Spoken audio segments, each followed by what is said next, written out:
ভাষাই যখন অপরাধের একমাত্র প্রমাণ, তখন নাগরিকত্ব, ভোটাধিকার ও নথিপত্র সবই অর্থহীন হয়ে পড়ে। মহারাষ্ট্রের বিজেপি শাসিত এলাকায় ঠিক এই ভয়াবহ বাস্তবতারই শিকার হলেন পশ্চিমবঙ্গের দক্ষিণ দিনাজপুর জেলার দুই বাঙালি পরিযায়ী শ্রমিক। শুধুমাত্র বাংলা ভাষায় কথা বলার অপরাধে তাদের বাংলাদেশি বলে দাগিয়ে দিয়ে প্রায় 6 মাস জেলে আটকে রাখা হলো। যদিও দুজনে ভারতীয় ভোটার এবং তারা নথিভুক্ত ভারতীয় ভোটার হিসেবে পরিচিত।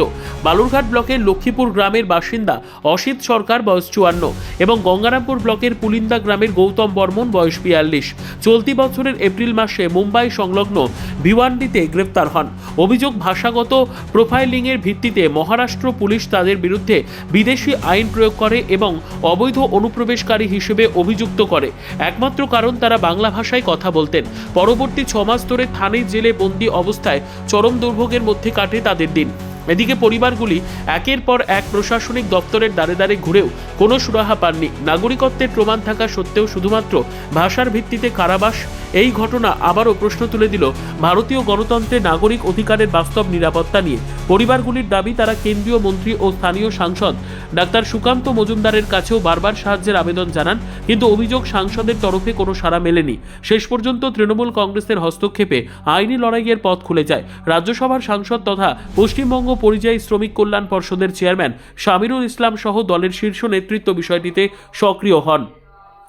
আদালতে জমি সংক্রান্ত নথি, পরিচয়পত্র ও বাসস্থানের প্রমাণ পেশ করা হয়। সবচেয়ে গুরুত্বপূর্ণ তথ্য ছিল অসিত সরকার ও গৌতম বর্মনের নাম খসড়া ভোটার তালিকায় অন্তর্ভুক্ত, যা তাদের ভারতীয় ভোটার হওয়ার অকাট্য প্রমাণ।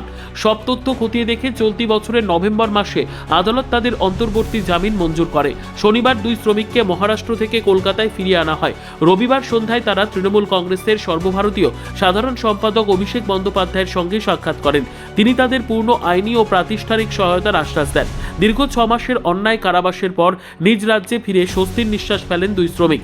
অভিষেক বন্দ্যোপাধ্যায়ের নির্দেশে দক্ষিণ দিনাজপুর জেলা তৃণমূল যুব কংগ্রেসের সভাপতি অম্বরীশ সরকার তাদের কলকাতা থেকে নিজ নিজ গ্রামে পৌঁছে দেওয়ার দায়িত্ব নিয়েছেন।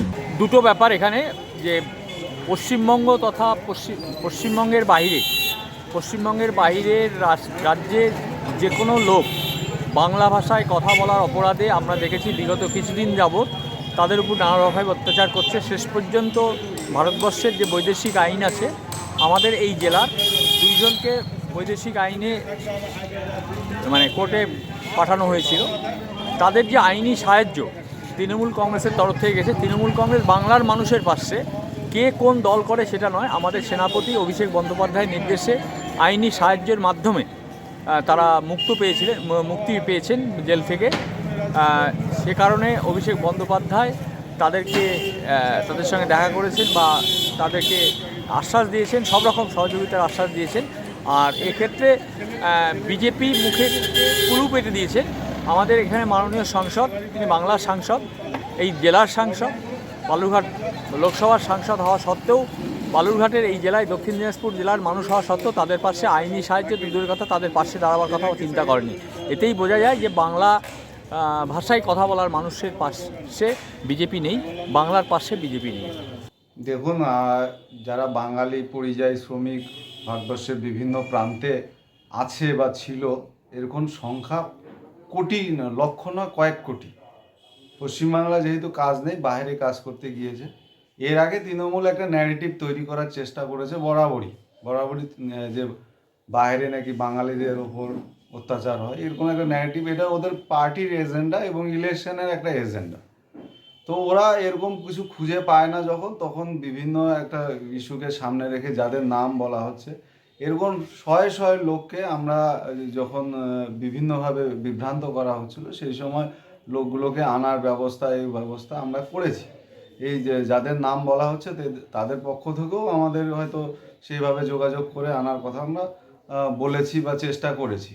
এখন তৃণমূল জানেন তো কি পরিস্থিতি আছে, যে একটা ন্যারেটিভের ওপর এরা ইলেকশন করাতে চাইছে। এই ইলেকশন যেহেতু সুকান্ত মজুমদারের জেলা, দক্ষিণ দিনাজপুর তৃণমূল প্রায় এখানে শেষের দিকে, তাদের সাংগঠনিক ভিত বলুক বা অন্যান্য বিষয় বলুক, যখন শেষ জায়গায় পৌঁছে গেছে, তখন আর কিছু না পেয়ে এইরকম বিভিন্ন গল্প ওরা তৈরি করার চেষ্টা করে। পশ্চিমবাংলা এবং দক্ষিণ দিনাজপুরের বাঙালিরা জানে যে তৃণমূল কিভাবে আর এই বাঙালিদের ওপর অত্যাচার করেছে, এই গ্রামে গঞ্জে যেভাবে এখনও রীতিমতন অত্যাচার চলছে, কর্মসংস্থানের জন্য বাঙালিকে বাইরের রাজ্যে ছুটে যেতে হয়। তো এই ন্যারেটিভ সৃষ্টি করে ভোটের সময় এগুলো প্রচার করে কোনো লাভ হবে না।